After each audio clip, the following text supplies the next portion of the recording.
Happy birthday, Chris, and happy Cinco de Mayo, everyone. HBpodcast.com. The trouble with the war, Millie Cushman thought as she stared sulkily through steaming French windows into her rain-drenched garden, was that it was so frightfully boring. There weren't any men anymore. Interesting ones, that is. Or parties, or little pink cocktails, or cafe royale, or long-stemmed roses wrapped in crackly green wax paper. There wasn't even a decent hairdresser left. She had been a fool to stay on, but it had seemed so exciting. Everyone listening to the radio broadcasts, the streets blossoming with uniforms, an air of feverish gaiety, heady as a Moselle wine over all the city. The conversations that made one feel so important, so in the thick of things. Would the Maginot Line hold? Would the British come? Would the Low Countries be invaded? Was it true America had issued an ultimatum? Subjects that now were outdated as Gatling guns. It had been terrifically stimulating being asked for her opinion as an American. Of course, she hadn't been home for a number of years and considered herself a true cosmopolite, freed from the provincialities of her own country. But still, it had been nice, in those first flurried jack-in-the-box days of the war, to be able to discourse so intelligently on Americana. It had been such fun. Momentarily, Millie's eyes sparkled, remembering. The sparkle faded and died. Well, our sparkle hasn't faded and died. Get ready to be stimulated, folks, because we're two Americans with opinions. And we're going to give them to you here on the H.P. Lovecraft Literary Podcast. We're here at HPPodcraft.com, and I am Chris Lackey. I am Chad Pfeiffer. What was that we heard there at the top? That was the opening bit of Jane Rice's The Refugee, a story written after Lovecraft died. So, he never read it. At least not with living eyes. Nevertheless, we are going to cover it. Yes, because it is Werewolf History Month. All werewolves, all month. That's right, not just a pack of werewolves. We're not pretending we're going to quit anymore, so we're getting a whole carton of werewolves. And I can't think of a better birthday present than that. It's your birthday. Yay! Well, when we record this, it's not yet my birthday, but when the listeners hear it, it will be my birthday. I will be That's right. The ripe old age of 43. Happy birthday, Chris. Thank you so much. And before we get started, I would really like folks to go over to YouTube and type in From Beyond the Beyond and watch that video, because Greg Johnson and myself and Reber Clark have made a new Lovecraft comedy video. They have, and it's amazing. It cracked me up. It looks great. It's really funny. I'm glad you guys are doing these, folks. Please go and support it, because I'd like to see a whole series of these things. I loved the last one, The Ordeal of Randolph Carter. From Beyond the Beyond is just as good.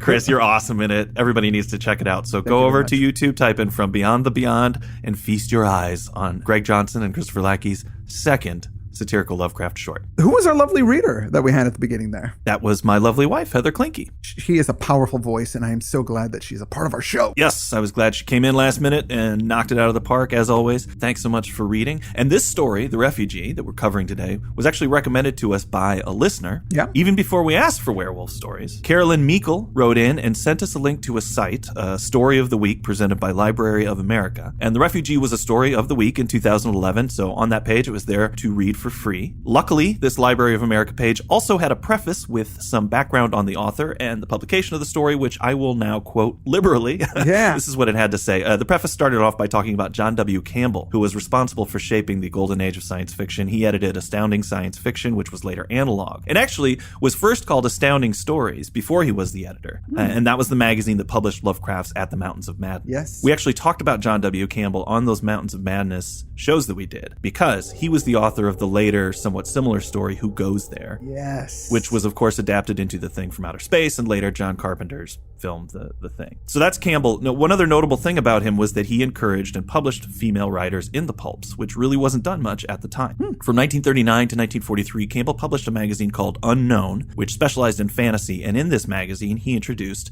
today's author, Jane Rice. She published a few of her first stories in Unknown, which actually had to stop its run after 39 issues because of lack of paper during the war. And given the incidents in this story, The Refugee, it's pretty appropriate that it was published in the very last issue of Unknown before the magazine was shut down. Rice went on to write for other magazines in the 50s and 60s, sometimes as Allison Rice, which was a name she used for her collaborations with Ruth Allison. Just before her death in 2003, at the age of 90 in Greensboro, North Carolina, she gathered her fiction, including her 1995 novelette The Sixth Dog, in a book called The Idol of the Flies and Other Stories, a 500-copy limited edition hardcover collection that she unfortunately did not live to see published. The book is now very hard to find. I do think Necronomicon Press published The Sixth Dog, that novel, on its own. I'm not sure how easy that is to grab. But if you guys like today's story, there are some new tomes to go in search of because she's got a lot of other things out there, just difficult to get a hold of. Well, let's get into the story. It takes place in wartime France, I believe. Yes. She doesn't out and out say it, but it is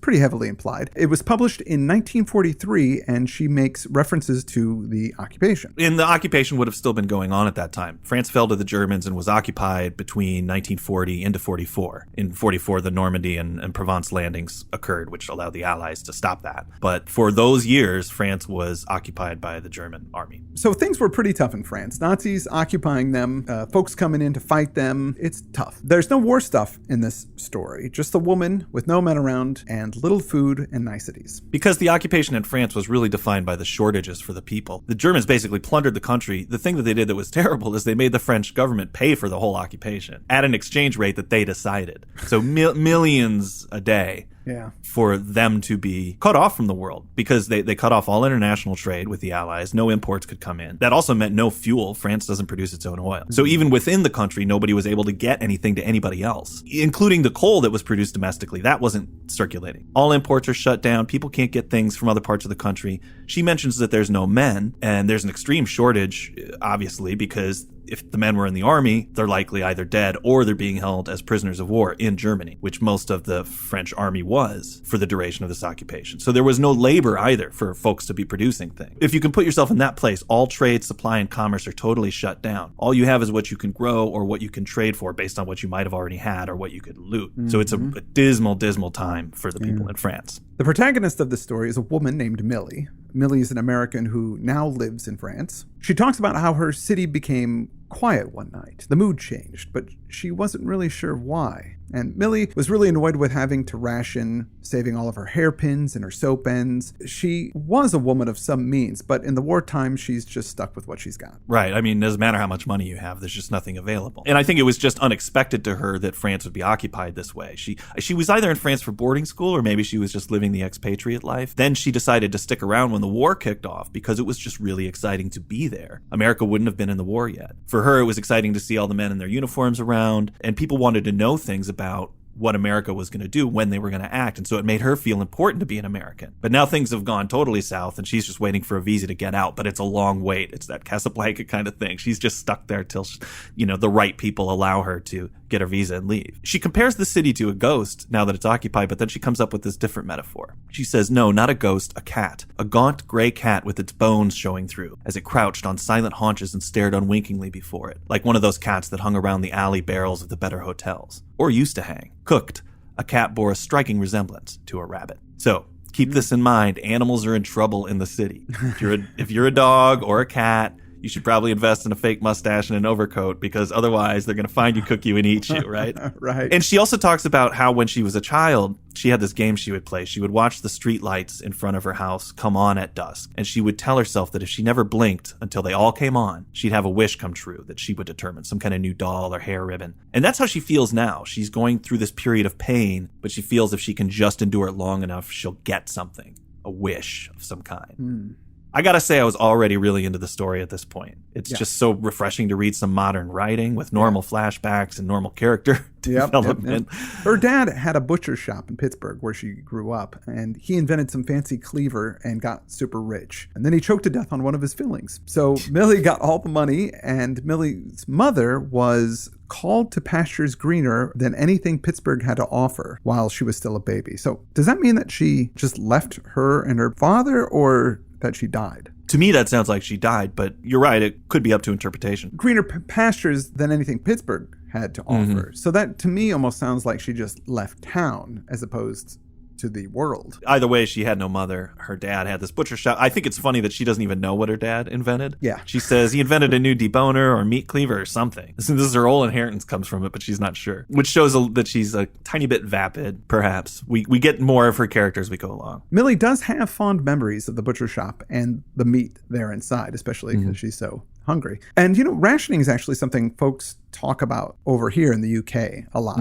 My father-in-law, he says he remembers, or at least he remembers his parents talking about rationing. Yeah. And he wasn't born until 49. So rationing continued on well after the war. There was a rationing on petrol, gasoline, and that was 1950. Confectionery rationing on until 53. And then this is one that I remember him talking about, sugar rationing. And that was also in 53. And then finally, meat and all other food rationing ended in 1954. Wow. Well, it's definitely the rationing that's getting her to imagine that old butcher shop of plenty. Yeah. And she talks about how people didn't care much about the war as they cared about, getting food. But fortunately for her, she had a stockpile of liqueur-filled chocolates, which are better than gold. Better than gold. She was smart enough to stockpile those, and that's how she's trading. That's how she's getting everything she needs. She describes how she's also doing her best to keep up appearances, even though there's really nobody to keep them up for, and how she uses an iron to curl her hair, which makes this terrible smell. So even the things she's got to do to beautify are in some way lower than what she expected or what she's used to. And she has some kind of housekeeper, Maria, who is the one who makes dinner, and she serves these terrible dinners and still insists she do it in courses. It says what they had for dinner that night was a potato that had gouged out areas in it, a limp salad, and dried fruit. So pretty grody. It is mentioned that she wore this wartime bracelet that was made of silver, and anytime silver comes up in a werewolf story, I'm listening. Missed it on the first read. What's a war bracelet, though? I mean, what does that look like? It has an airplane studded with rhinestones, a miniature cannon with gold leaf wheels, a toy soldier whose diamond chip eyes winked red and blue and green in the sun, and they were all on a silver chain. So it's like a chain with like little baubles, is what she says. Yes. There are a couple of flowery paragraphs about Millie looking out the window into her back garden, how the light is playing off the wet leaves from the rain. She says this phrase that I've never heard before. Millie looked at the rain intermingled with the sun and thought, the devil's beating his wife. What? Yeah, that was what Savannah used to say back in Pittsburgh. The devil's beating his wife, sure enough. What does that mean? I believe Savannah was their servant, clearly African-American from the dialect. She's thinking about all the luscious pies and baked hams that Savannah used to make as well while she brings up that phrase. But I was curious about that too. So that is a real phrase to describe a sun shower, which is when it's raining, but the sun is also out. On Wikipedia, this is what it says. In the United States, particularly in the southern United States, and in Hungary as well, a sun shower is said to show that the devil is beating his wife. Or more rarely, the devil is beating his wife with a walking stick. So that one's a little more specific, and it's because the devil is angry God created a beautiful day. And the rain is said to be his wife's tears. The sun's out, the day is beautiful, makes the devil mad, he beats on his wife, and that's why we're seeing rain as well. Wait a minute, who married the devil? I don't know. A regional variant from Tennessee is the devil is kissing his wife. In French, the phrase translates to the devil is beating his wife and marrying his daughter. So even worse. In the Netherlands, they say that there is a fun fair going on in hell. That's great. In St. Kitts and Nevis, when rain is falling and the sun is shining, it is said that the devil a bang he wife. And in Liberia, it is said that the devil is fighting with his wife over a chicken bone. I'm still fixated on this devil got married thing. Did he just decide to settle down? Like his whole revolution in heaven didn't work out for him, so he's just given up on his dream and he just kind of married this lady that worked with him or something in hell? Yeah. Is that what happened? Yeah, I think that's exactly what happened. And then he's bitter about, giving up on his dreams. Sure. So when he sees those beautiful days, he really lays into it. Wow. That was a bad choice on her part. For her to marry him? Yeah. I mean, she probably thought she could change him, but... Yeah, the devil can be pretty charming. It's true. As she's looking out the window through the hedges... Speaking of charming men... Through the hedges comes this brown-skinned man, a buff, handsome young man, shirtless. Yeah. She calls him a youth, but she later says he seems about 20. She goes into some rather ribald description that takes a page from Robert E. Howard, I think. He was, Millie thought, rather like a young panther or a half-awakened leopard. He was, Millie admitted, entranced. Beautiful. Perfectly beautiful. As an animal is beautiful, and automatically she raised her chin so that the almost unnoticeable pouch under it became one with the line of her throat. The youth was unabashed. If the discovery of his presence in a private garden left him in a difficult position, he effectively concealed his embarrassment. He regarded Millie steadfastly and unwaveringly and admiringly, and Millie, like a mesmerized bird, watched the rippling play of his muscles beneath his skin as he shoved the hedge apart still farther to obtain a better view of his erstwhile hostess. Confusedly, Millie thought that it was lucky the windows were locked, and in the same mental breath, what a pity that they were. The two peered at one another. Millie knew only that his hair was pasted flat to his head with the rain, and that his arms shone like sepia satin, and his eyes were tawny and filled with a flickering inward fire that made suet pudding of her knees. Yeah, I agree. That's some Robert E. Howard stuff. So wait, is this Conan? It's possible that it's Conan. Is this guy Conan? Conan is in the garden, maybe. The guy and Millie lock eyes for a moment, but then Millie hears her servant Maria going out into the garden, and the young man is just gone. Yeah, he disappears. Now, in that paragraph we just heard, there was something we never hear on the show, which is a character concerned about physical appearance, about their own vanity. Oh, right. It says she raised her chin so that the almost unnoticeable pouch under it became one with the line of her throat. And I couldn't believe it. She's turtling. Oh, yeah. Which is something that's kind of new to me. Uh-huh. Heather and I went to a movie premiere a while ago. They had a red carpet, and the people who had invited us said, hey, do you want to go get your photo taken on the red carpet? People generally don't ask you to do that. So I was like, heck yeah, we go, we get it done. They don't know who we are either. You know, Sure. You can tell the photographers are annoyed. Like, what's your significance? You know, Uh-huh. Oh, HP Podcraft. It doesn't matter. But so we get done, and there was another actor friend of mine whose publicist had sent him there. You know, like publicists will send people to these premieres to get their photo taken, Right. whether they're involved with the movie or not. That's why he was there. And he was like, oh, you got your picture taken. That's great. Did you turtle? What are you talking about? He said it's where you extend your head toward the camera so that the double chin kind of goes away. Yeah. Just like a turtle would. Yeah. I thought, no, I don't need to do that. And besides, that's ridiculous. I turned around, I watched all the actors, even the child actors, Turtles. going through that line. All of them were turtling, every single one of them. And I've been watching this every time I've been around an event like that. Yeah. Everybody turtles. I'd never heard of it before. So I'm trying to disseminate that information to the public. Right. Folks, you got to turtle. When someone's going to take a picture, do what Millie did here. Stick your head forward. I'm going to confess to you right now. I've been turtling for years. You've been turtling for years? For years. Have you ever talked about it to anybody? No. Well, hey, man, it's okay. I'm turtling now, too. What? On the show? Yeah, even while I record. No, I didn't mean I'm turtling right now.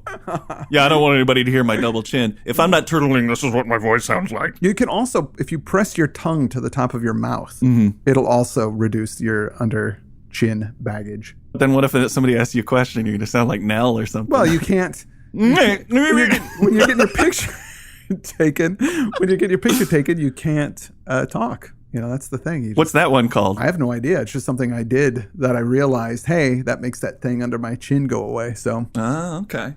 It's not working much anymore because I'm getting older. Yeah, unfortunately, the rest of my body's looking like a literal turtle, so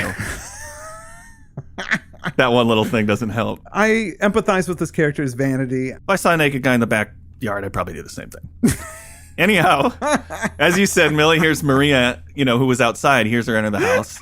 And outside, she hears some kind of dog howling. Millie's curious about the man. She goes to see in the garden if he's out there, like maybe he's hiding or something. And she looks around. She doesn't see him, but she does notice that there's a man's footprint filling with water. Maria comes in as Millie returns to the house, and Millie's kind of wet and has muddy feet. Millie asks Maria if she's seen anybody in the garden. Maria's like, no. Well, I saw old Philippe outside. Old Philippe, he was on his way to the inn where he stays. But Maria hadn't seen anybody else. Poor old Philippe. I'm willing to bet, by the way, that there's not a young Philippe. They're not doing this to differentiate him from somebody else.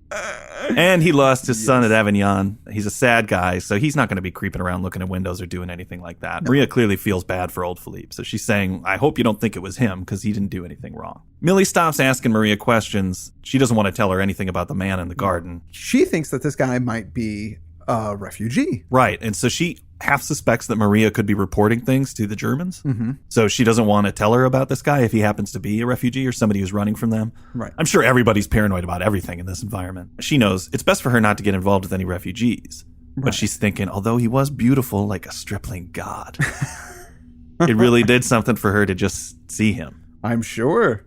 And I think she doesn't want any competition as well. Yeah, sure. The day goes on, and she just thinks about this guy all day. But she doesn't say thinks about him. She says considered she considered him all day. And I'm not sure if that's an innuendo or not. It might be. You know? Well, even, she's got this nightly ritual before she goes to bed where she slaps the bottom of her chin. That's yet another thing, I suppose, that she's doing to keep that double chin from coming in. I say stick with the turtling. There's no need to slap yourself. No, and that doesn't work. Normally that occupies all of her attention, but she's thinking about him even while she's slapping her chin. Yeah. At the end of the evening, she retires, looks at the moon, lies down thinking about the youth. Then she hears the splash of water. She yells out, and it's Maria throwing water at an animal in the garden. And then Millie thinks that Maria's just being stupid, but then she realizes, oh, wait a minute. She might have seen the refugee and mistaken him for an animal.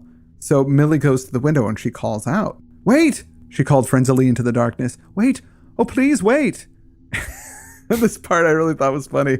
Maria, thinking the command was for her, had waited, although the please had astonished her somewhat. Yeah. Muttering under her breath, she had led her strangely overwrought mistress into the kitchen garden and pointed out with a pardonable pride the footprints in her mulch pile, padded footprints with claws. She goes, look, I saw great gleaming yellow eyes shining in the light. And Millie's a bit disappointed that it wasn't the guy. Right. She goes, oh, it's probably the neighbor's dog. And Maria says, the neighbor's dog's a Pomeranian. Yeah, I don't think it was the Pomeranian. It wasn't the Pomeranian. Big footprints. Millie's like, oh, whatever. And then just leaves. It was an animal, so it wasn't what she was looking for. Exactly. She goes to bed. The next day, Millie wakes up. Her room is bright. The narrator makes a little comment on how Millie's not maybe so attractive once the light hits her in the morning, before she puts her face on. I know all you readers have been crushing on Millie a little, but now it's the next day. Uh-oh. Ooh. This isn't what I thought I was getting into. She comes down for breakfast and she starts eating and realizes Maria's looking kind of rough. As she's kind of studying her, she realizes maybe that she's been crying. And then she goes, well, I guess I should probably ask her why she's crying. She does, and she finds out that old Philippe is dead. But not only dead, he's been mangled. Make a long story short, old Philippe had been discovered in a condition that bordered on the skeletal. Identification had been made through particles of clothing and a pair of broken spectacles. And Millie says, you mean to say he was eaten? Maria's like, don't say that. Oh, it's my fault. I'm the one that's my fault. Maria says that since she threw the water on the animal animal ran off towards the inn, found old Philippe, and made short work of him. Right. And Maria thinks it's a wolf. Because she scared it off. That's the reason old Philippe got it. Millie's like, a wolf? No way. It was a big dog. No wolves around here. Millie thought Philippe was probably better off than her because he didn't have to eat this horrible food that she's been stuck with. Right. He's better off dead than being in this occupation. She's still thinking about how to get her visa and get out. So she goes out into the garden and thinks about how great it would be to have afternoon tea out there. And what? He's there, lying on the ground, buck naked. Woo-wee! Mm-hmm. It's the guy. It's the guy. He is fast asleep. So first things first, Millie goes into Maria and tells her she can have some time off to deal with her grief. For Philippe. Maria doesn't look that gift horse in the mouth and she's out of there. Yeah, Millie makes some fast decisions here. I got to get this thing going, so I'm going to pretend I even care, because she would definitely not have given her any time off. No way. If she didn't have other motives. Then she goes to the scullery closet and she grabs some pants that had belonged to a gardener who had been liquidated before he had had a chance to return for his garment. I don't know if that means that he had been fired or somebody had killed him and he just couldn't get back for the pants. But she does happen to have some men's pants. Yeah. She comes back out into the garden. Guy's still laying there, but he's awake. And he doesn't seem scared or anything like that. He's just staring at her. She tells him to put them on. I'm your friend. So she waits. So she throws the pants to him and turns around to give him his privacy. Waits and waits. And she turns around. Boom. He's standing right there behind her. He does have the pants on. Mm-hmm. But he kind of looks like he's going to spring at her. She makes sure to quick get that chin up. She turtles. To try and gain control of the situation because she feels like he's sort of imposing. So she goes, What are you doing in my garden? And he says, sleeping. She goes, do you have any other place to sleep? He goes, yeah, many places. But I like this place. So what happened to your clothes? She says. And he just kind of shrugs. I'm not going to tell you. You're hiding, aren't you? And he goes, until you came out, I was simply sleeping. After I've eaten, I sleep until a short while before sundown. And then she looks a little surprised and says, you're not hungry? And he goes, I will be later. And then she addresses the elephant in the room. Aren't you cold going around without any clothes on? I mean, stupid to be running around at night naked. It's a wonder you didn't catch pneumonia. He says, it wasn't pneumonia, but it was much better, old and stringy and without flavor. That's what he caught. The old man. I mean, come on. We know he's the werewolf, right? He's the werewolf. She's puzzled, but clearly she's got to have it. And if that means taking in this weird naked stranger, she's just going to make the best of it. Because she's getting it one way or another. She says, come on in. You can stay here until you're all rested up. She introduces herself. I'm Millie. But he doesn't return the favor. No. So she gets on his back about it. Surely you do have a name. He says, well, I've got lots of names, even Latin names. He finally goes, well, people call me Lupus, and that means wolf. She's like, okay, whatever. She thinks the wolf, well, what are you, some kind of resistance fighter? The wolf? Like, yeah. Because, the resistance fighters aren't making things better. It's just making the Germans more angry, right, making it harder on everybody else. He says, oh, no, they're definitely scared of me. I'm kind of tired of talking to you, and I just want to go to sleep. And she says, okay, but please come in. I don't want people talking about you out in the garden. He agrees, and he gives her a little pinch, but it's not a flirtatious pinch. Says it was the kind of pinch her father used to give chickens to see if they were filled out in the proper places. Yeah. Definitely some big bad wolf stuff. She's totally indicating to the reader that he's the wolf and that she's just kind of fallen for it. And she was going to put him up in Maria's bedroom, but when he comes into the house, he just curls up on the floor of the parlor and goes to sleep. So while he sleeps, Millie rolls up her sleeves and starts working in the kitchen, taking everything she's got and fashioning the best meal that she can. Herself, she only has a light lunch because she doesn't want to spoil her appetite. This is going to be the best meal ever that she's going to have with this guy. She puts together some fairly creditable muffins, a dessert, yeah, and a salad, yeah, which kind of seems like not a full meal, but, rationing. It's what she got. And then suddenly, Lupus is awake. She just lost time while she was preparing all this stuff. Yeah. He's like, hey, the sun's going down. I'm ravening. Let's go watch the sunset together. She goes, well, let me fix my hair. I must just be a mess. She says, I must be a sight. And he says, you are. And I won't have to wait much longer. Yeah. All the languages, he's devouring her with an all-encompassing gaze. So everything is hunger-based about the way he's looking at but her. also very sexual. Yeah, and as a reader, I was feeling bad for her because I'm thinking, she's thinking some hot stuff is going to go down, right, and he's just getting ready to eat her. So she gets him to kind of sit. She pulls out some chocolates, and she's like, hey, I got some chocolates here. Check these out. I bet you haven't seen these in a long time. He doesn't seem particularly interested. But she kind of creeps over and starts rubbing his back. The old massage trick. Relax him. And then she says about the massage, she says, do you like that? For a reply, Lupus opened his mouth and yawned, and into it, Millie dropped a chocolate, while at the same instant she jabbed him savagely with a hairpin. The boy sucked in his breath with a pained howl, and a full 8 minutes before the sun went down, Lupus had neatly choked to death on a chocolate whose liquor-filled insides contained a silver bullet from Millie Cushman's war bracelet. It had been, Millie told herself later, a near thing, and it would have been ghastly if it hadn't worked. But it had worked. Tra-la! Of course, it stood to reason that it would. After all, if, at death, a werewolf changed back into human form, why, logically, the human form would, if in close personal contact with a silver bullet before sundown, metamorphosis into a wolf. It was marvelous that she'd happened to pick up The Werewolf of Paris yesterday. It had given her an insight, so to speak, and it was extremely handy that she had all that butcher shop background. Millie wiped her mouth daintily with a napkin. How divinely full she was. And with Maria gone, she could have Lupus all to herself, down to the last delicious morsel.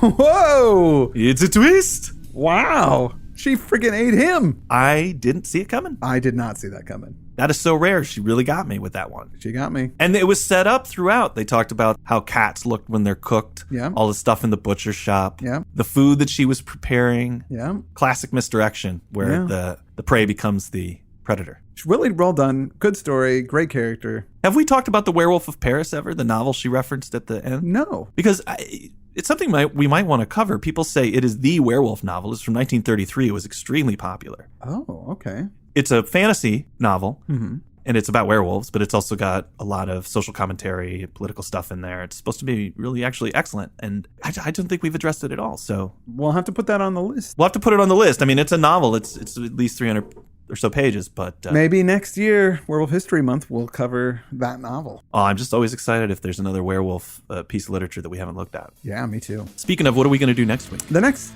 story that we're going to cover is called The Other Side. Yes, by Count Erich Stanislaus Stenbach. I've never heard of this story. I've never heard of the story. It was also recommended to us by a listener, so we'll check that out. And if you have any recommendations for werewolf stories, we have one more slot available. We still need another werewolf short story for this month. And this is also our free show. So for the rest of the month, if you subscribe to our program, you will get 3 more shows. Every month, for the low, low price of $6.66 a quarter. That's right. It's cheap, it's good, and if you like the werewolves, they're going to keep coming at you this month. I want to thank Heather Klinke for doing our readings today. I want to thank her as well. Thank you, Heather Klinke. You rocked it. Good werewolfing. I'm glad it came out positive for you in the end. And oh, hey, I want to remind folks to go to YouTube, type in From Beyond the Beyond, and watch Greg Johnson, myself, and the music of Reber Clark, rockin' and rollin', doing Lovecraft funny style. Please go watch it. And that's all we have for this week, the beginning of our new and improved Werewolf History Month. Happy birthday, Chris. Oh, thank you very much. I am Chad Pfeiffer. And I'm Chris Lackey, and you've been listening to the H.P. Lovecraft Literary Podcast At hppodcraft.com. hppodcraft.com.